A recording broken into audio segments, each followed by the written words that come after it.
Hello, it's me, CGD. Time is 16:56, 11th of the 7th, 2010.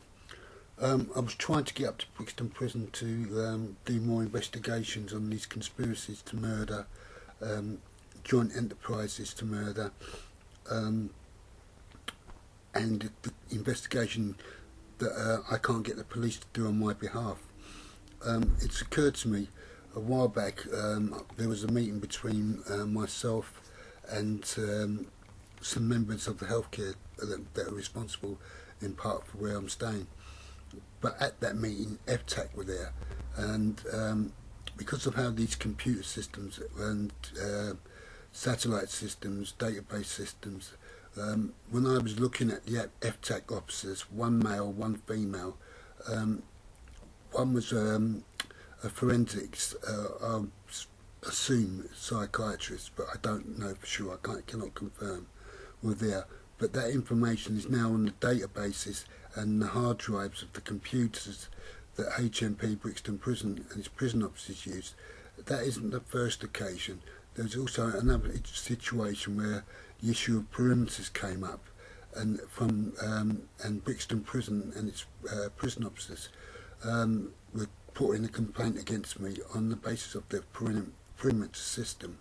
And those police officers, when I saw them, were now embedded on the computers and hard drives of these computers and databases that HMP Brixton Prison and its prison officers have.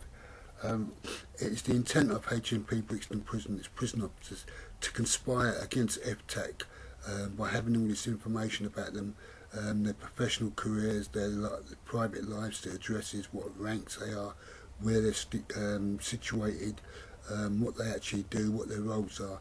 And same again for the police officers that were investigating the perimeter complaint at HMP Brixton Prison with the police officers from Brixton Police Station, I'll assume.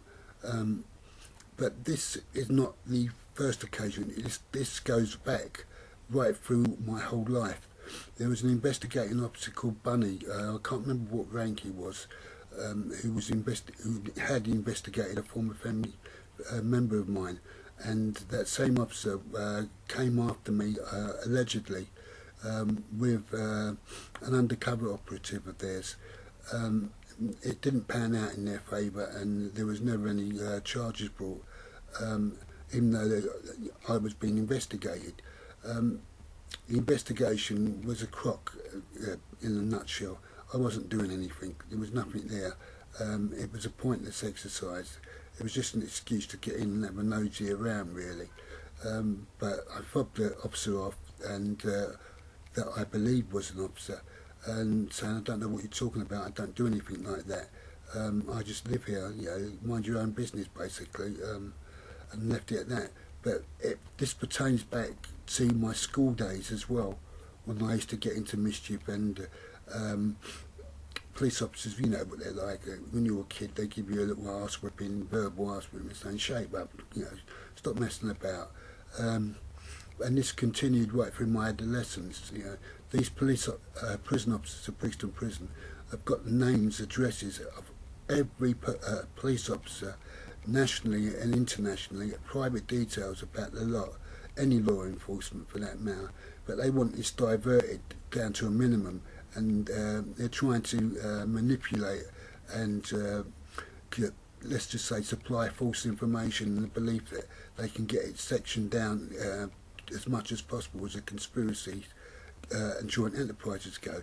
But in a nutshell, the databases they have and the hard drives they have contain the information not only in the national police squads here, or whether MI5, MI6, whatever, military, army, navy, air force, nationally and internationally, especially in the United States of America, where they're hoping if they get arrested they can go to Congress there and do a deal. That's not possible. These prison officers are not that bright. They keep going with these conspiracies against everyone, and now they want them singled out in the belief that they can get downgraded charges for providing the files on everyone else that they believe or may not believe involved in criminality. But the police don't work like that. The police have to investigate. In my last case, a warrant was issued a month before my arrest, and I was investigated during that month.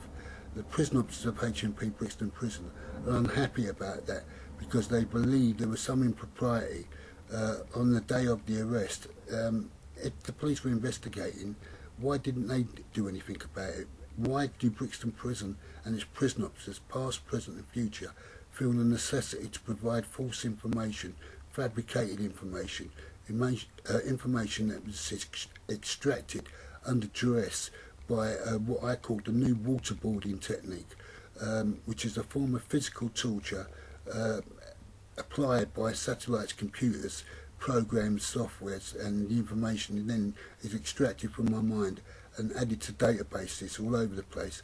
It's the intention of Brixton Prison to use this information, if not currently, sometime in the future, but no one's supposed to know how they're supposed to be doing it. At the moment, my confiscation order looks like it's a likely candidate for that, or any further charges that they think they can have brought against me for the past. Again, it's a nonsense. If the police didn't investigate in the first place and they didn't have evidence on databases and DNA or whatever, is it likely they're going to bother with a parking ticket offence? I don't think so. But let's just see what happens. I'll leave it for then for the moment. Thank you.